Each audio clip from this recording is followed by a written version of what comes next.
जब मैं रात में सपने देखता हूँ तो वो मुझे सच्चे लगते हैं। मैं फ़र्क नहीं कर सकता, मेरे सपने में मौजूद लोग वे बहुत सच्चे लगते हैं। मैं उनसे बात कर सकता हूँ, मैं उन्हें छू सकता हूँ और घटनाएं भी होती हैं। फिर जब मैं जागता हूँ मुझे पता होता है कि वो भ्रम था। क्या मेरे जीवन के लिए भी यही बात है? ये जीवन कितना सच्चा है? क्या एक दिन ऐसा होगा कि जब मैं जागूंगा तो ये सब मेरे लिए सिर्फ एक भ्रम होगा? The problem is you're reading bits and pieces of Zen. समस्या यह है कि आप ज़ेन को टुकड़ों में पढ़ रहे हैं। ठीक है, ज़ेन के टुकड़े खतरनाक हैं। किसी भी चीज़ के टुकड़े खतरनाक होते हैं। अब आप जो कह रहे हैं वो एक तरह से सच है, क्योंकि आपके जीवन का 99% हिस्सा सिर्फ विचार और भावना है।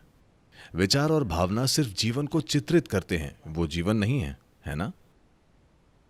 जब 99% समय आप केवल जीवन के बारे में सोच रहे हैं, भावना भी एक तरह का विचार ही है, एक रसीला विचार है ना? विचार सूखा है, भावना रसीली है, लेकिन फिर भी एक विचार है ना? जैसा आप सोचते हैं वैसा ही महसूस करते हैं, है कि नहीं? हाँ, है कि नहीं? अब अगर आप सोचते हैं कि अरे ये एक अद्भुत व्यक्ति है, तो उस व्यक्ति के प्रति आपकी भावनाएं मधुर होंगी। अरे ये एक भयानक व्यक्ति है, तो उस व्यक्ति के प्रति आपकी भावनाएं बुरी होंगी। आप ये सोचकर कि ये एक अद्भुत व्यक्ति है, बुरी भावनाएं नहीं रख सकते। आप ये सोचकर कि ये एक भयानक व्यक्ति है, अच्छी भावनाएं नहीं रख सकते, है कि नहीं? क्योंकि जैसा आप सोचते हैं वैसा ही महसूस करते हैं। विचार और भावना अलग नहीं है, वे एक ही चीज हैं। वे सिर्फ विचार हैं, एक सूखा है, दूसरा रसीला है।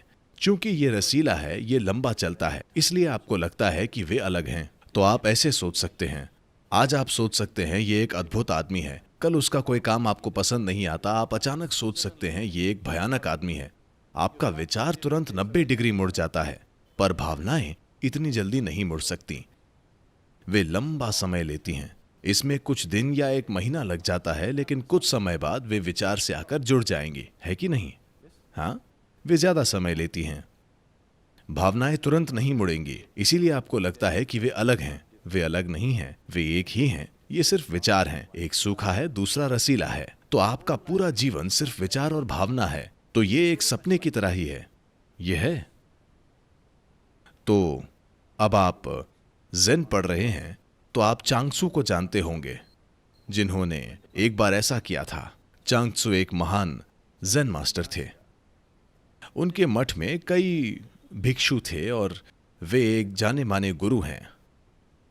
एक दिन सुबह अचानक वे बहुत दुख की स्थिति में हैं। तो जब उन्होंने गुरु को दुख में देखा तो हर कोई घबरा गया। गुरु दुख में हैं तो वाकई कुछ बुरा हुआ होगा, क्योंकि वे हमेशा खुश और अच्छे रहते हैं। तो सबसे वरिष्ठ भिक्षु धीरे धीरे उनके पास पहुंचे और उन्होंने पूछा, मास्टर क्या हुआ? वे बोले, मुझे परेशान मत करो, मैं बहुत परेशानी में हूं, चले जाओ। भिक्षु बोले, अगर आप परेशान हैं तो वो हमारे लिए मौत होगी, हमें बताएं कि आपको क्या चीज परेशान कर रही है। तब चांग त्सू बोले, कल रात मैं सपने में एक तितली था। भिक्षु बोले, तितली होने में क्या हर्ज है? हम कई चीजें बने हैं, कभी कभी हम सूअर बने हैं, पक्षी बने हैं, बहुत सी चीजें बने हैं, उसमें कोई समस्या नहीं है। तितली काफी अच्छी है, तितली में क्या हर्ज है? उन्होंने कहा, बेवकूफों, तुम्हें समझ में नहीं आ रहा कि जब मैं तितली था मैं वाकई में उड़ा। मैं जाकर फूल पर बैठा, मैंने फूल को महसूस किया, मैंने फूल को सूंघा, मैंने फूल को चखा, वो सब सच था। अब मुझे ये नहीं पता कि मैं चांग त्सू तितली बनने का सपना देख रहा हूँ या मैं तितली हूँ जो चांग त्सू होने का सपना देख रही है। सच क्या है? क्योंकि दोनों समान रूप से सजीव और सच्चे लगते हैं। जब आप सिर्फ विचार प्रक्रिया पर जीते हैं तो ऐसा ही होता है।